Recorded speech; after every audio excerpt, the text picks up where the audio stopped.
Beautiful souls. നമുക്കിന്ന് 3 card എടുത്തിട്ട് എന്താണ് ഇന്ന് കിട്ടിയ എനർജി നോക്കാം. 8 ഓഫ് കപ്സ് ആണ് ആദ്യം കിട്ടിയിരിക്കുന്നത്. രണ്ടാമത്തെ കാർഡ് ദ ഹെർമിറ്റ് കിട്ടിയിട്ടുണ്ട്. മൂന്നാമത് ഏസ് ഓഫ് വാൻസ്. 3 കാർഡുകളാണ് നമ്മളിന്ന് എടുക്കുന്നത്. ഓക്കെ, ഈ 3 കാർഡുകളുടെ അർത്ഥം നമുക്ക് നോക്കാം.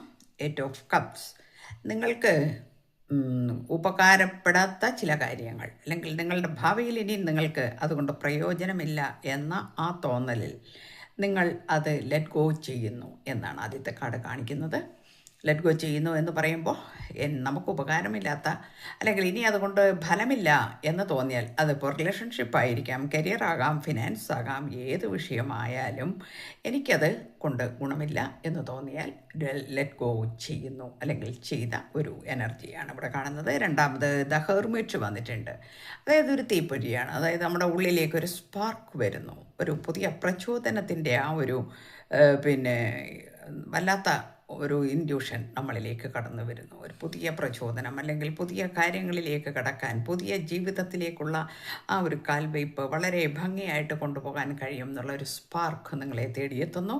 മൂന്നാമത് അത് നമ്മൾക്ക് ആ പ്രചോദനത്തിലേക്ക് തന്നെ നമ്മൾ കുതിക്കുകയാണ്. പുതിയ പുതിയ സംരംഭങ്ങൾ തുടങ്ങുവാനുള്ള സമയമായിരിക്കുന്നു, അല്ലെങ്കിൽ പുതിയ പുതിയ കാര്യങ്ങൾ, അത് ഏത് വിഷയമായാലും, ഏത് മേഖലയാണെങ്കിലും ശരി, നിങ്ങളുടെ ലൈഫിനെ ബാധിക്കുന്ന വിഷയങ്ങൾ അതേതായാലും അത് നിങ്ങൾക്ക് പുതിയ പുതിയ കാഴ്ചപ്പാടുകളിലേക്കും പുതിയ പ്രവൃത്തി പരിചയ മേഖലകളിലേക്കും നിങ്ങളെ കടക്കുവാനും, നിങ്ങളുടെ ബന്ധം സുദൃഢമാക്കുവാനും, അല്ലെങ്കിൽ നിങ്ങളുടെ പുതിയ ബന്ധം ആയിരിക്കണം അത്, ആ ബന്ധത്തിലേക്ക് സുദൃഢമായ ഒരു കാൽവയ്പ് നടത്തുവാനും നിങ്ങൾക്ക് അവസരം വരുന്നു എന്നാണ്. അപ്പം നമ്മളിതിൽ നിന്ന് മനസ്സിലാക്കേണ്ട ഒരു കാര്യം, നമ്മൾ എപ്പോഴും പാസ്റ്റിലേക്ക് തിരിഞ്ഞു നോക്കണ്ടെന്നല്ല, പാസ്റ്റിലേക്ക് മാത്രം അള്ളിപ്പിടിച്ചുകൊണ്ടിരിക്കാതെ, അല്ലെങ്കിൽ നമ്മളെ വേദനിപ്പിക്കുന്ന ചില സംഭവങ്ങളുണ്ടെങ്കിൽ അത് മാത്രം മനസ്സിലിട്ട് എരുതിയായിട്ട് ഇങ്ങനെ കൊണ്ട് നടന്ന് വേദനിച്ച് ഒരു രോഗമൊക്കെ വരുത്തി വെച്ച് വല്ലാത്തൊരു മാനസികാവസ്ഥയിലേക്ക് പോകുന്നതിന് പകരം ലെറ്റ് ഗോ ചെയ്യേണ്ടതെല്ലാം ചെയ്തിരിക്കണം എന്നാണ് നമുക്ക് തരുന്ന സൂചന.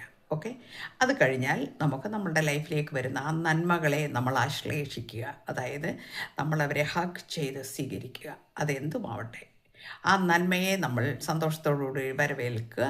എന്നിട്ട് നമ്മളുടെ പുതിയ ജീവിതത്തിലേക്ക്, പുതിയ മേഖലകളുമായിട്ട് ബന്ധപ്പെട്ട് അതിനുവേണ്ടി പ്രവർത്തിക്കുക, സമയം കണ്ടെത്തുക, ഊർജ്ജസ്വലരാകുക. Okay, thank you universe.